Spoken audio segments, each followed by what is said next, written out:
আমার কর্তামশাইয়ের অনুষ্ঠান বাড়ি মানে বিয়ে বাড়ি খেয়ে মন পোষায়নি, যেহেতু খাসির মাংস খেতে পারেনি তাই খাসির মাংস করে করে মানে মাথা খেয়ে নিচ্ছে।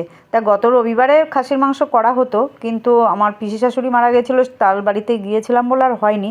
ভাবলাম এই রবিবারে করব, কিন্তু না, আমি দেখছি না, লোকটা খাসির মাংসর জন্য মন খারাপ, থাক বুধবার দিনই খাইয়ে দিলাম রান্না করে। ও নিয়ে আসলো বাজার থেকে। এই দেখো, মাংসটা আমি দই মাখিয়ে আধ ঘন্টা রাখবো।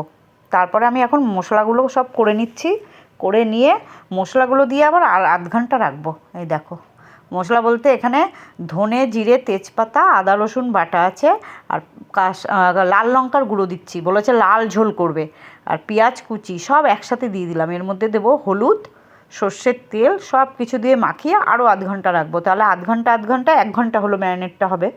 এই দেখো, দিয়ে আমি চামচ দিয়ে নেড়ে নিচ্ছি, না হাতে তেল ফেলগুলো লেগে যাবে।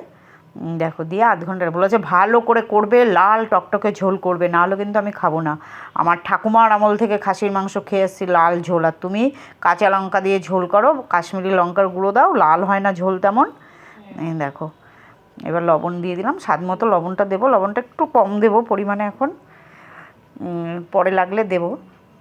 আর সর্ষের তেলও দিয়ে দিচ্ছি।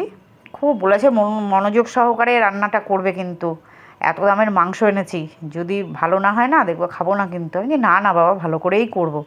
এই দেখো, ম্যারিনেট করে রেখে দিলাম আধ ঘন্টা।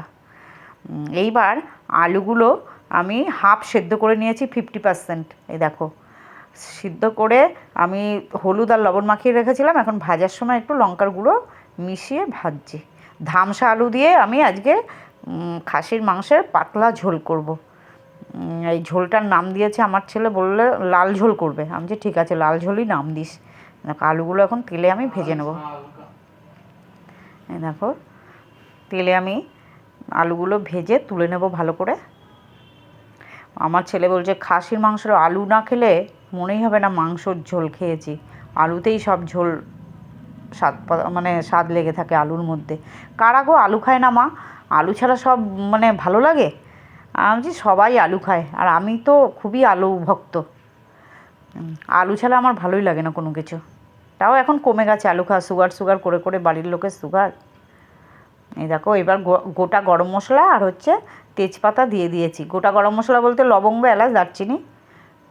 এইবার মাংসটা আমি দিয়ে দিলাম, ম্যারিনেট করে রেখেছিলাম, 1 ঘন্টা হয়ে গেছে, মোট টোটাল আধ ঘন্টা। এবার ভালো করে কষিয়ে আমি ঢেকে দেবো। ছেলে বলছে মা দেখেই পেট ভরে যাচ্ছে।